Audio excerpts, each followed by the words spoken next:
Up with KREM begins now.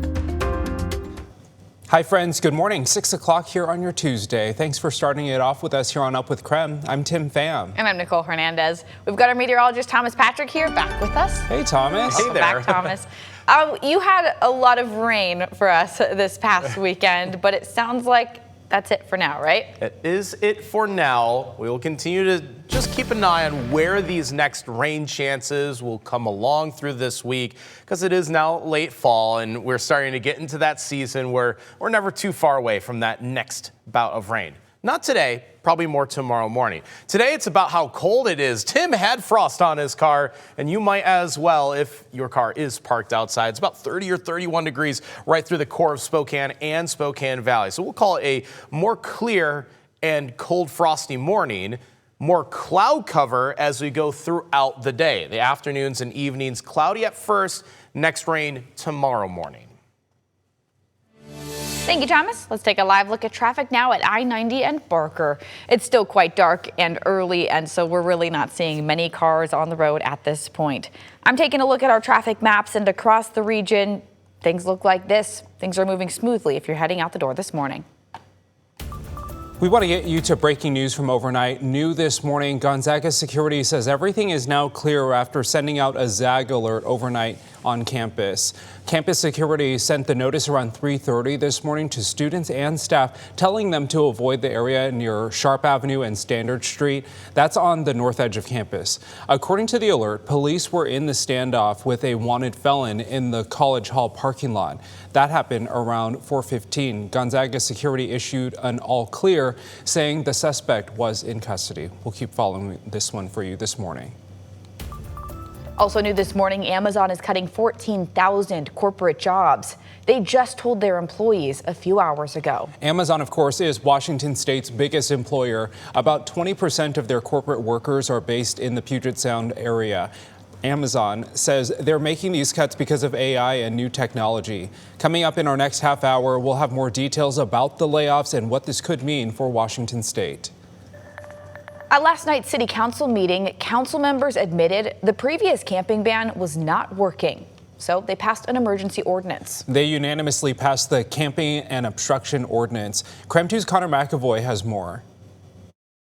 Prepare to vote. In a unanimous vote tonight, council members approved the Safe and Accessible Spaces Ordinance. It gives police officers the discretion and ability to arrest camping violators. The change supported by the president and CEO of the Downtown Spokane Partnership, Emily Cameron, who says the new policy is a welcomed and necessary one. Downtown desperately needs change, and we need people who feel safe coming downtown again. Along with the law enforcement discretion, it also makes it illegal to obstruct public property like sidewalks, bridges, and viaducts, and also illegal to sit or lie in entrances or exits to businesses or private property. It also increases penalties for littering and reckless burning to misdemeanors. Cameron says several businesses DSP works with across the city have run into safety and accessibility problems she says this new ordinance will help solve. We have blocked access to businesses. Residents can't access their doorways, and we've created conditions where the most vulnerable are being preyed upon in our sidewalks. Every council member tonight spoke before voting on the ordinance, saying it's a step in the right direction. But some community members, like Melanie Perry, say the new ban lacks compassion for people in the community who have no other housing option and are forced to camp. People do need comfort and care and to be moved to a safe, warm place. She also spoke against how the vote was added to the agenda, saying it was put on last minute after its discussion in today's Public Safety and Community Health Committee meeting. She says community members didn't have time to learn more about the ordinance or discuss it before voting. And my friends who watched the afternoon meeting and were around told me that this thing just got added in. It's not on the website. It's not in the agenda. I don't like this process. Despite the pushback, the ordinance's supporters, including all council members, say it will achieve a balance between public safety and helping the unhoused.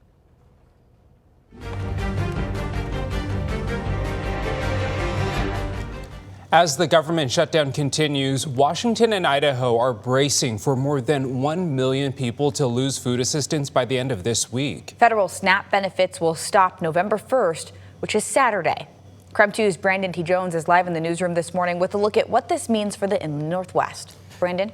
Yeah, good morning, Tim, Nicole. Well, with this expected pause in SNAP benefits, food banks across the Northwest are preparing to help even more people in the coming weeks. 1 in 8 Americans rely on SNAP benefits to buy groceries each month. Locally, food banks say they've already been stretched thin, and losing federal support can make things even more challenging.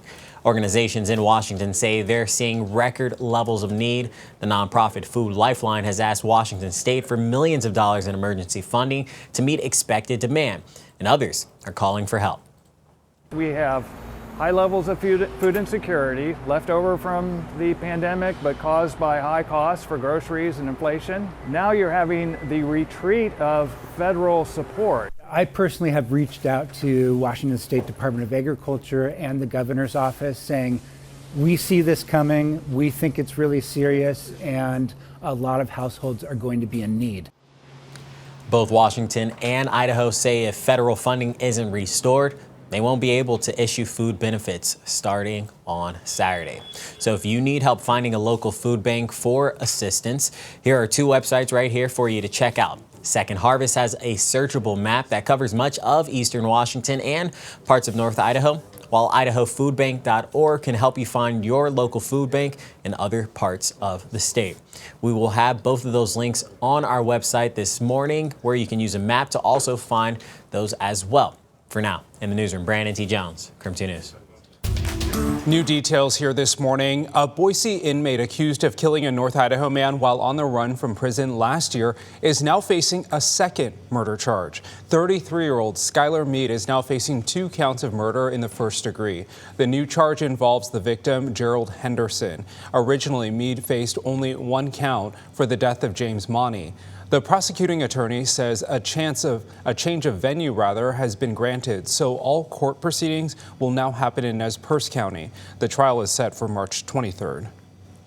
The man accused of shooting and killing another man near Gonzaga's campus has a scheduled court hearing this morning. Zachary McGriff is accused of shooting Sean Cranford on October 17th in the Logan neighborhood. McGriff is in jail right now on a $1.5 million bond. His arraignment is scheduled to start at 9 o'clock this morning.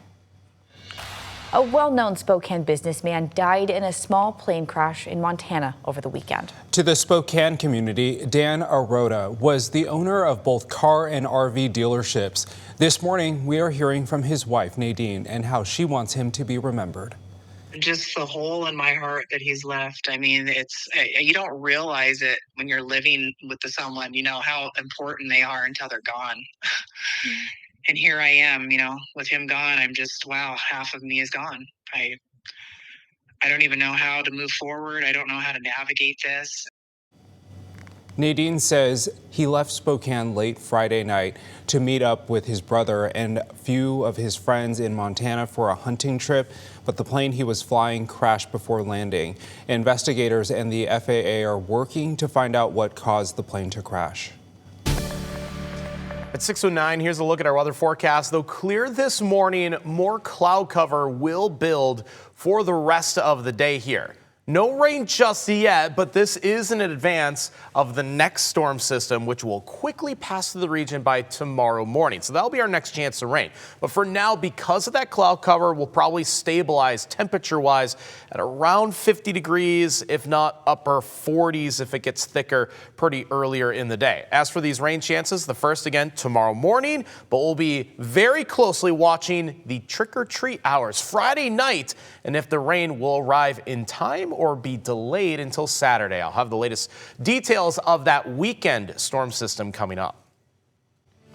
Spokane Valley finished their new cross-country course. It is on Flora Road near the Spokane River.